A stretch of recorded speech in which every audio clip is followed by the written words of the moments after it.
title is Effective Boards in Banks, so it's a slightly different topic now. But I think it relates maybe also to the previous speaker, because I think he mentioned corporate governance at some point, and I think that is ultimately the theme I'm also talking about. Basically three things, talking a bit about, and maybe I can put that up, talking about what boards in banks should be doing. And this is general, but it definitely makes sense in this part of the world to look again, okay, what should be the role, what is the best practice, where actually is the world at large moving, and where also, let's say, Ukraine, Eastern Europe should be moving, and actually is moving, because we see a lot of, let's say, demand for help in this particular area. So it's talking about the role of the board, what role it should play, good governance practices. I have a few slides on what should a board ideally look like. I mean, what are the factors you should be looking at? And I have a few slides, maybe 2 or 3, on those board committees, like the audit committee and the risk committee. And the flavor is a bit more risk-oriented, risk and control, risk management. I think this is a theme which is growing in importance also at that particular level. So that's roughly what I'm going to talk about. As I said, it's indeed, it's general, but it applies also very much to, I think, you all here in the room. So just want to go to the next slide, which is maybe a short statement on what a best-in-class board would look like. I mean, this is like the ideal world. It's by these Heydrich and Struggles, these famous advisors, you could say, board advisors. I think the essence of the matter is you should really carefully pick your board. You have a good mix of various skill sets, various backgrounds. I think independence of board members is also an important theme. And that they are really involved in the affairs of the bank, but once again, also not on day-to-day basis, but very much know what's going on in a bank. I think that is the ideal we would be striving for. I mean, if you look at what is an effective board, what are you basically looking at? Three elements. It's a bit like theory, I know, but it's like you should really look at structure and composition. Like, indeed, do you have the proper committees there? Do you have, let's say, don't you have 20 people, but just maybe 4 or 5 to do it optimally? Do you have a good mix of independent and directors or non-executives, executives, etc., and a good skill mix? So structure and composition, I think, is one important pillar. The second would be the exact duties and roles board directors should be playing. So it's clearly defined. It's not always the case. I mean, we find actually many times that it's not really clear where the division is between where does the board and where does management stop and start. And well, especially, and I mentioned here in the second bullet point in this column, risk and control. This is an area which is increasingly important. This oversight role of the board, that needs a lot of beefing up, and from my practice I noticed that there is a lot of demand, especially in this area, to help banks grow in this particular area, to really bring up the knowledge levels. And maybe the third column here in what you should be considering when you look at effective boards in banks is their functioning and their basically the behaviors. And I think you could maybe call it as such. I mean, setting the tone from the top, that's the famous phrase they always use. Let's say the way you display behavior as a board member should transpire through the organization. And that also has to do with things like transparency, bringing issues out to the open, basically be very involved ultimately. And there's also, let's say, some formal checks and balances in place, that you indeed have a certain agenda, you follow certain procedures. It's not ad hoc decision making, but there's a certain structure to it. Look at those things which we see also in this part of the world and also in Ukraine. It's not always, I mentioned before, not always clear where boards and management teams start and stop. What are their exact roles and responsibilities? That should be very clearly defined. Same for the duties of the directors. It's not always clear what they are exactly responsible for. And the third one is on those committees. We'll come back to that later. It's not always clear that those committees which are in place or which should be in place are actually doing what they should be doing. And there's a lot of, let's say, informal decision-making, centralized at the top. Well, from practice we see that often is the case. Probably not the most optimal structure. So there's various challenges, I think, or let's say various items which still deviate from the ideal of let's say, those best practices in good bank governance. The last one I'll probably highlight here is it's good if you have an annual plan as a board. You basically go through certain issues on the regular interval. You know exactly, basically, at which times, what topics are being discussed, and you can basically track progress on those items. That is often the case. The board talks about financials, signs off on the budget, and no fundamental other issues are discussed. And actually, this is maybe a bit of a complicated picture, but ultimately, I mean, in the grand scheme of things, if you look at, I don't know whether you can probably see, but the board plays a quite central role in the scheme of things. Of course, you have the senior management, which you see at the bottom over there, and the business units. And of course, there's the General Assembly. But let's say in the interaction with the outside world, on your left-hand side, the external stakeholders, it's very important that the board also contributes to transparency, builds trust with rating agencies, with your central bank, with the investment community. So playing that role as a board is very important. And I think best practices indeed, for example, indicated you should have maybe good audit committees, good risk committees. You see all those committees mentioned. I'll come back to those in a minute. So the board is indeed increasingly takes more of a center stage position here. Also, from a regulatory point of view, there is, well, recommendations by the Basel Committee. The Basel Committee recommends on a lot of things, including on how a bank board should be functioning. I'm not going to go through into these in detail, but it's clear that there is a set of, let's say, golden rules or golden principles which you should be following, and the Basel guidelines can serve as an inspiration for, well, you see, for example, on your left bottom side is the governed in a transparent manner. Well, that's again a nice statement, but indeed transparency again is the key word here. That should be brought out in the way you organize your board.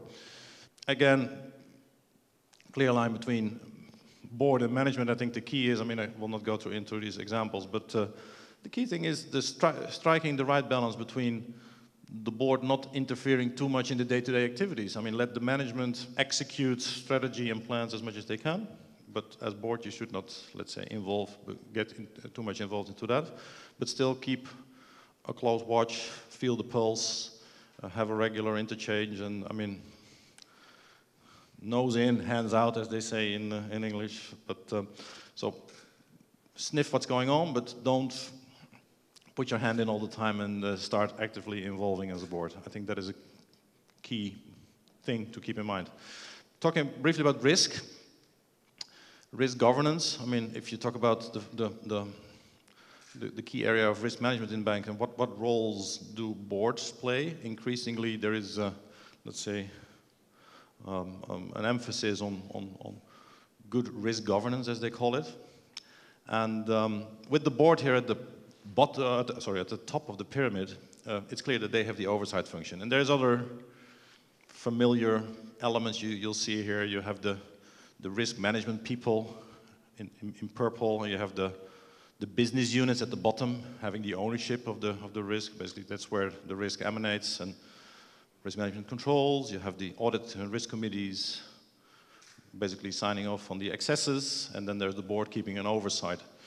And you have the internal audit function who keeps, let's say, an independent view and basically looks, well, with the view of making sure that risk management has been properly introduced. So this framework is let's say should be the guiding principle for any, let's say, best practice efforts in this area. And for example, what should the board do in that particular case? It's like, well, probably it's familiar to you, approving those risk policies, articulate this famous or infamous risk appetite. Very interesting theme, by the way, but we'll not dwell on that today. Ultimately, being also accountable for I called it here the risk situation, but if something major goes wrong, it should not be your junior risk analyst who is basically to be put on the spot, but it's ultimately also, if it has some external effects, it should be ultimately the board taking the responsibility for that. So basically, there are several functions related to this pyramid, and each plays its own part. And the board has that, let's say, top-down oversight kind of role to play. We'll probably not spend too much time on this, but you may have heard of this. This is the famous 3 lines of defense, which any good bank should have in place. Like you have your business units running the business, being primarily responsible for risk. You have your risk management department measuring it, highlighting it, monitoring it, and reporting on it. And you have your internal audit, basically testing it, verifying it, looking back at whether everything has been going according to processes. But on the left-hand side, you see on the yellow column, you see the oversight function of the board. So what should the board be doing in the area of risk? Really important, set the tone from the top. I mentioned this before. The risk appetite, the strategy, the policies and all that. Just before I told you about, let's say, what a good board should be doing, looking with a bit more emphasis to, let's say, the risk management framework in the bank. But I mean, if you look at the board, more specifically, what are factors to consider when you would be, let's say, having an ideal board? So it's a good mix of skills. I think I mentioned this before. It's often the case that there is, I think it's something of the old days, but it's probably, you see it's still in some companies, but also in banks, that let's say the previous generation of managers, senior managers, they retire at a certain point, they've done wonderful business and they're promoted, or they're basically taking their next career step and they become board members. So what you see, you often have it's now changing of course, but you used to have, let's say, a management in the bank, and you would have the supervisory board consisting of, let's say, their previous bosses now being elevated to board member. I think that is not the most ideal situation, because what you would like to see is, you would like to have, let's say, a different skill set. You would like to have different backgrounds from different geographies, from different industries even. You would like to have independence, so not associated with, let's say, that bank in their previous lives. And this one is an important one. These skills, which are, I would say, not always optimally represented in bank boards. And even on the financial or legal matters, I mean, how good it would be if you would have an experienced accountant, an experienced lawyer, an experienced chief risk officer from maybe from another bank on your supervisory board who knows the issues. Well, other things, age, gender, cultural backgrounds. I mean, the diversity works. It has been proven in many studies, so probably not go into all these details, but good mix of skills. I think that's the essence for a good board. Maybe an interesting one to mention is that Basel, again, here we are, Basel, they are getting more and more, well, how would you say, strict. It's principles, so it's still up to the individual countries to adopt, but there are some criteria to board members, and increasingly you see in countries that there are formal, how would you call it, tests, examens for board members. And maybe as on a brief side note, I recently read in the Dutch press. I'm from Holland. The central bank, there was a small press announcement. The central bank has recently conducted several tests. I think they invited something like close to 60 or 70 bank board members from different banks in Holland, and they basically had to go through a test. They had to sit for a little exam, they had interviews, and well, of course, what was the surprising thing in this press article, that out of those 50 or 60 people, I think 4 or 5 didn't pass, which means they were not up to the qualifications, the criteria, which, let's say, the central bank in Holland has now put in place. So, and those, of course, it was not made public who it was and which bank, but of course those directors, those board members, were kindly asked to give up their position. I mean, that is then ultimately the consequence, and that should be the consequence if you want to follow through on these criteria. So those qualifications, skills, good judgment quality, and yeah, I mean, bottom says indeed training is also, bottom of the slide also says training is important. That is, there's a big demand for that, for sure, I can tell you. Yeah, this is the so-called fit and proper test, as they call it in the jargon. And it's even about, look on the left-hand column, it's also about personal characteristics. It's a bit of a tricky area to judge a person, but okay, this is the FSA, so, but it happens in other jurisdictions, so there's pressure. The pressure is on, also on the at board level. Let's talk about the committees as my last little topic. This is how you would look. This is a typical structure of a board of a bank with your ALCO at the bottom and the risk, what is it, the credit committee. I think all banks have that. But increasingly, and the audit committee, but increasingly you see the risk committee, you see it at the left top up with the chief risk officer as the, let's say, attending bank management member. Remuneration committees, nomination committees. So these type of committees you see more and more increasingly appearing, also at mid-sized banks, and depending on how far the regulator is moving already in each individual country. You see also, let's say, the legal requirements. Just to give you an example, I'm working for a bank, I'm now working with a bank in Albania.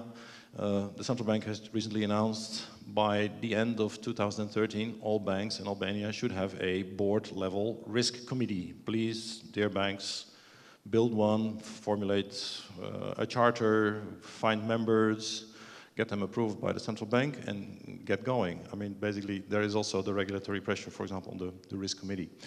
This is your typical board structure.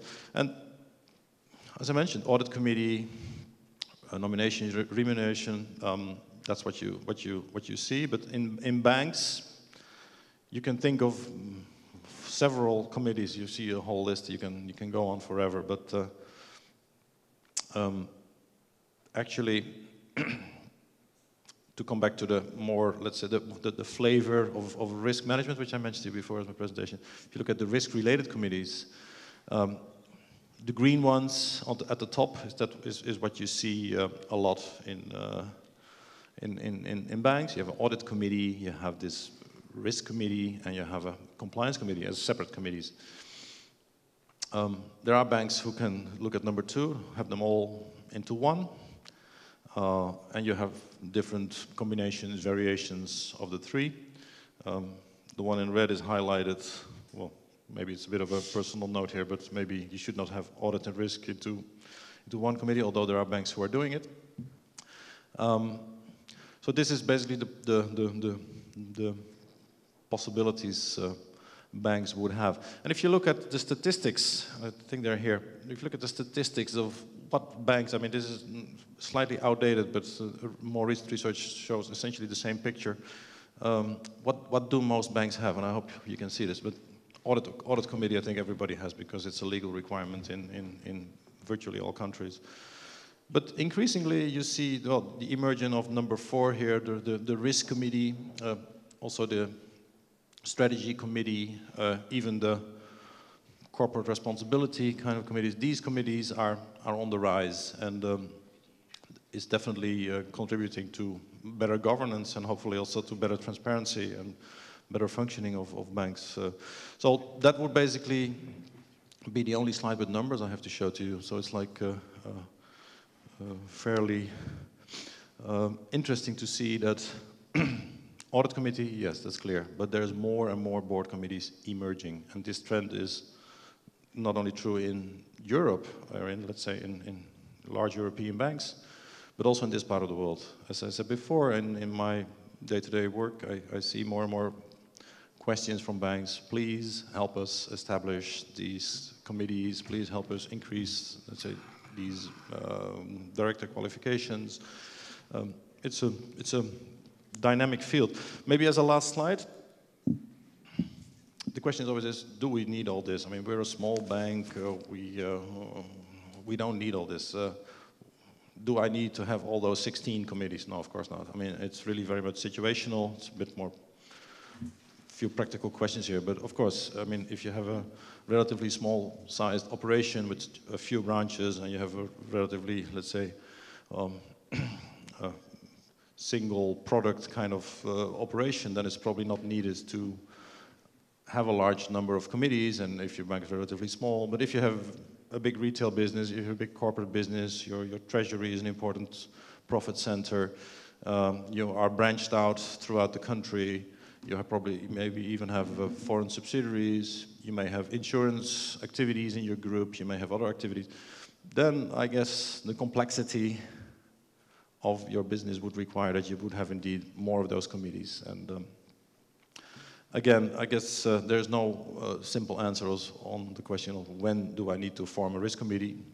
Of course, apart from the fact that your regulator maybe requires it, but I think the sooner you moved in that direction, the better it is, because I think the better governed banks also, let's say, show that they're better valued, and I think the previous speaker was also clear on, let's say, the not so well managed banks are also not so good in governance, and essentially it's the same thing.